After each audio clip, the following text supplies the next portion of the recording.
Hello, I'm Pastor Jeremy Combs, and we're going to pause for a proverb. Let's go. Proverbs chapter number 12, verse 10.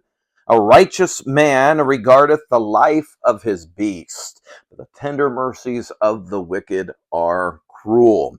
You will best know a man not by how he treats the best of us, but how he treats the worst of us. This becomes especially discernible when he interacts with animals. A righteous man works with his animals, not against them. He's concerned for their well-being, making sure that they get plenty to eat, plenty to drink, and of course, plenty of rest. The wicked man drives his animals without rest and cares very little about whether they get enough nourishment, food, or water. If perchance he does show some form of kindness to his beast, it's only a cruel mockery for those around him, for he'll do for his beast what he will not do for others. So how do you treat others around you? Will you be kind to the young child? How about the senior citizen? Or about the beggar, bumming or living down the street? Today, observe how you handle each and every person. Be sure that you treat each one with mercy, regardless of who they are or what they have to offer you, and make sure you're kind, especially to those animals that are in your life. Verse 11, he that tilleth this land shall be satisfied with bread, but he that followeth vain persons is void of understanding. This verse teaches a pivotal life lesson for both believer and non-believer alike. The lesson comes in two parts.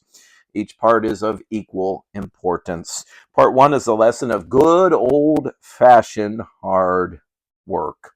God intended for us to work. Man worked before the fall, and man worked after the fall. The only difference was the curse made work become a toil.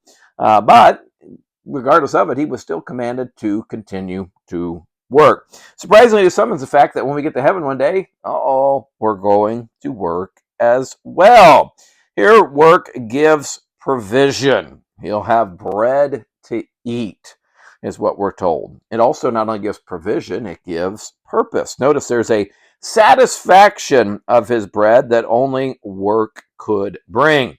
Handouts can be helpful at times, but they never bring the satisfaction that bread obtained from work will bring.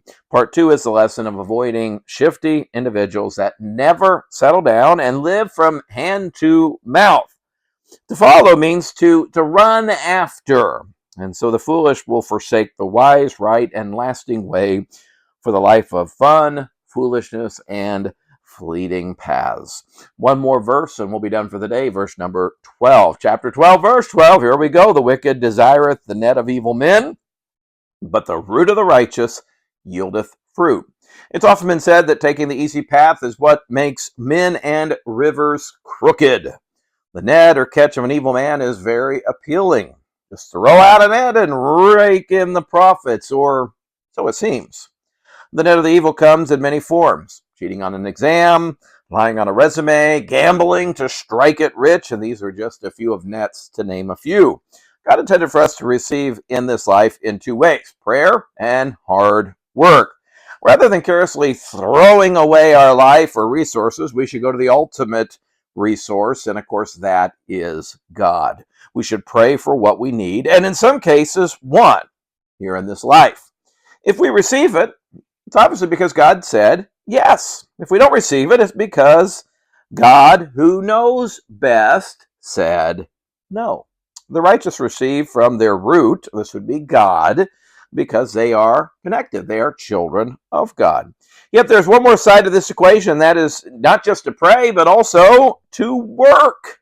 God often meets our needs by giving us the strength to work. And so be sure today to yield to the root and then go out there and work for some good old-fashioned fruit. Hey, thank you for joining us. We'll see you next time.